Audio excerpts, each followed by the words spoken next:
Morning, everybody. We're over at the famous Daho tree, or not so famous Daho tree. It's about 21 feet or so across. It's huge. I can't even get in the camera, and I'm about 10-15 feet away from it, but it's just huge. Anyhow, we're up there walking to Cabayugan. It's Wednesday morning, I believe, the 28th of May.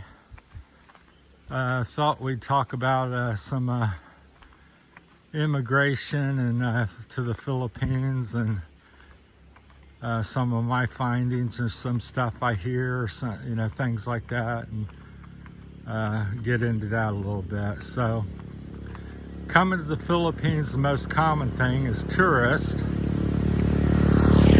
What's interesting to me, even though there's 5, 6, 7 different, I don't know how many number of different, there's several, at least 4 or 5, up to 6, 7 different ways you can immigrate to the Philippines. Retirement visa, now they got this new one out. We'll talk about that a little bit. The business visa, where you come, and I'll touch on that since I just mentioned it. It's fresh on my mind. Where you come, and I think it's 75,000 pesos. I think that's around $1,300. It depends on the currency rate.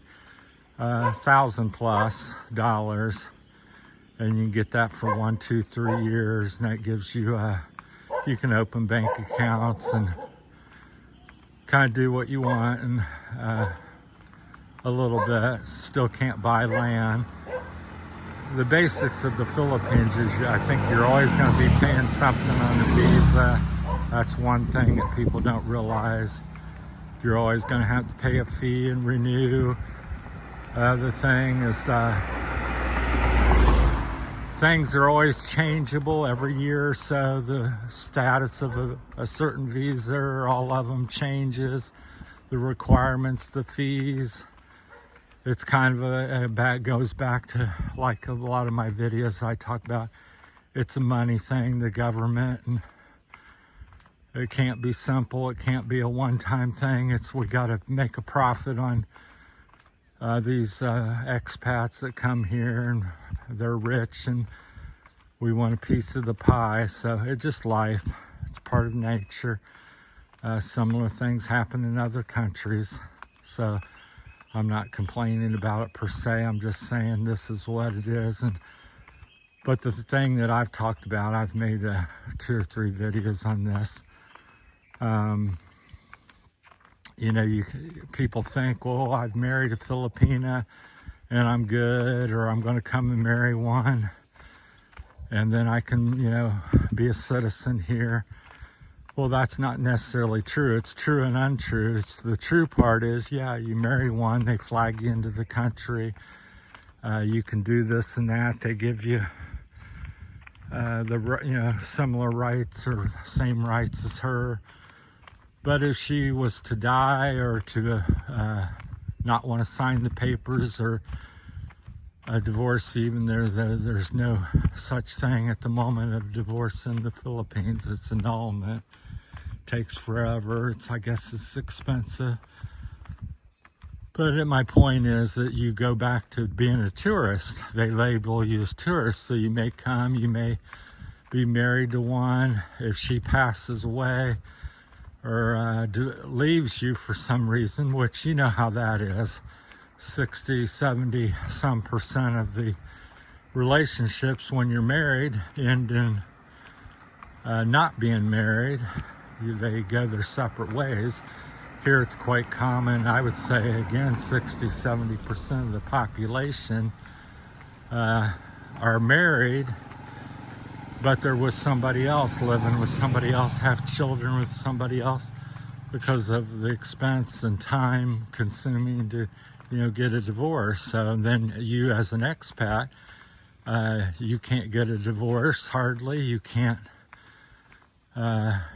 just pick up and go. You're stuck. You're being married. You're back to tourist, which is one of the most expensive and time-consuming ones. You got to go to the immigration office and do the tour, update the tourist, and that changes from year to year. Right now, I think it's every 2 months, and you got to pay about 2,000 or 3,000 pesos, which is about $60. So you can do all the math on that. And then every third year, at the moment, you got to leave the country, fly in and out for 24 hours. So that's another 10,000 peso plus to do that. And inconvenient. Then you go back to the same old. Got to go to town and reapply and go again. 6, whatever time, how many times that is, 4 to 6 times a year or something. You can do the math. If you're going, it's like I said again, it's changeable. But my thoughts is, or wanted to share is, there's very little certainty here in the Philippines. Information depends on who you talk to, because you think, in America, you go to immigration office. Well, what do you do there? They have all forms of immigration. It's fairly, I won't say it's quick necessarily or inexpensive, but you can get most of the stuff done. Here you go. What I found is the immigration offices, their specialty is tourist. If you want a retirement visa or business visa, they don't even know about it or don't tell you about it. Or they don't tell you, well, sir, if you get this, you're married to a Filipina and she leaves you or passes away, you're back to tourist. I spoke to a gentleman here, and he was married 18 years. His wife passed away. He's now a tourist. He owns a store here, restaurant. He owns some land. 18 years, I believe I've got all this information correct. And yet he's back to tourist. It just doesn't make no sense. So you don't have much right or anything. And you're supposed to leave the country even though you've got house and bank account and you've obviously set up, and you're not a tourist. I just don't like the label of tourist. It implies that you're not a resident here. You don't have any rights. You're just visiting. How somebody with a property and motorcycle and bank account, and how is that person a tourist when they've been living here for 3 years or 10 years or 15 years? So think about that as you come. Do I know which visa to apply for or recommend for you? I would, again, just think and research, just answer questions. I finally found somebody after 3 years here in Port-au-Prince. I can't remember her name, but she's so far very impressive, very thorough, gave the prices, what each one cost in a period of time, which one she would recommend for you, the ins and outs of it. If you have a question, she knows the answer. So I can get you her name and information if you'd like. But she's in Port-au-Prince, and the thing is, all of Palawan, I believe she's the only one that can do anything like that. So it's very, you don't have, you can go to immigration all you want, but they typically don't know and don't process any of most of the visas, and they're not going to tell you much. They're not going to tell you if your wife passes away, your marriage visa is no longer good, even though you're not divorced. She's you're a widow, but you're still punished, in my opinion, and go back to square one. So think and beware, and not everything you hear, and every time you hear something, it's changeable. So that's the Philippines. It's like the weather back in Ohio. If you don't like it, wait a day and it changes. Well, the same thing here. I can talk this lady up here on the corner, let's say, and say, where's the store? And she may say, well, it's 10 minutes up the road, you know, or something. I talked to another one person, morning. Hey, morning, people, guys. You know, a few minutes more up the road and say, where that? She may say, not here, sir, or point, you know, back down the road or something. So it's just like you go into an office. I've heard this story many times and experienced it. I go to get my license here. I thought, oh, it's simple. I'm a licensed driver. It's good here in America. I just renewed it.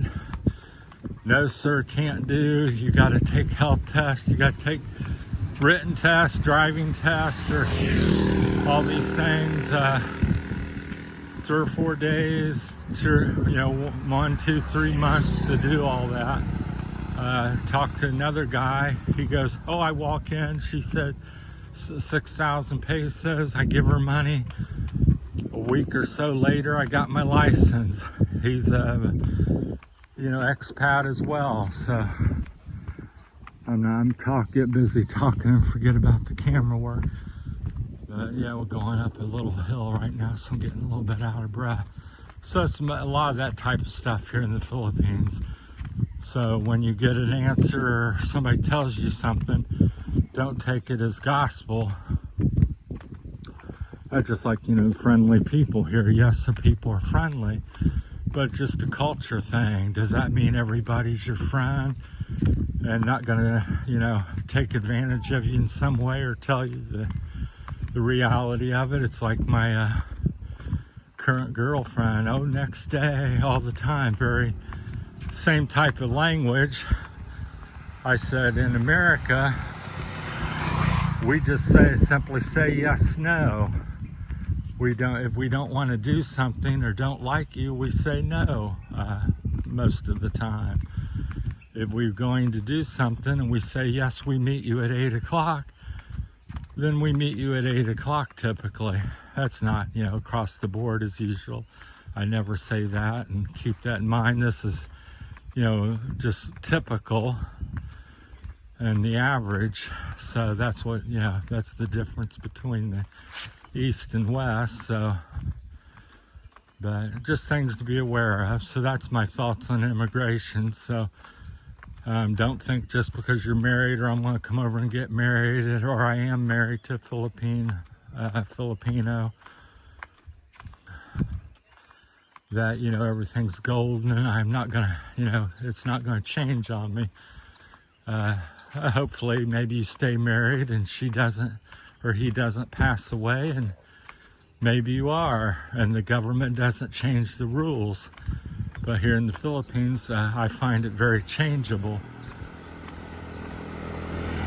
So keep that in mind when you come. So, and I think if you can flow with that, just like in life, with all the other things, learn to you know, adapt and flow with it, and don't get overly stressed. Because whether you realize it or not, just like in America, I talk about that all the time. You may have insurance, you may have big bank account. Doctor may say you're healthy, but next time you go back, oh, you got stage 4 cancer.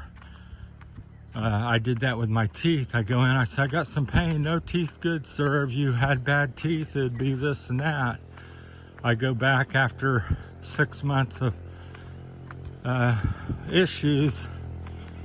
Oh, teeth rotten, can't save it, must pull. I said, what happened with the other 3 or 4 visits after years of trying to fix it? You know, I'm told by various doctors, so don't believe that just to follow into everything and not, you know, if you got an issue, keep pressing it and trying something different. So it really set me off when, you know, here I am, you trying to, teeth are important and valuable and irreplaceable as far as I'm concerned, and you're trying your best to do the right things, and then you're told no problem, sir, and then, oh, got big problem, no good anymore, it needs to be pulled. So it's that type of stuff with the flowing, I bring that up with the flow of life and things like that. So that's my time in immigration, the different things and just general. I don't have the ins and outs, but I did find somebody here in Palawan, a lady that handles stuff, very professional, and I would highly recommend. She's already gotten 2 customers from me. And a lot of that's because she's the only game in town, but I would recommend her, highly recommend her at this time. So I think her fee for handling my case is 25,000 pesos, which is not necessarily cheap in the Philippines, but again, it's what she providing, and it is what it is. That's my time. Thanks for watching. Take care.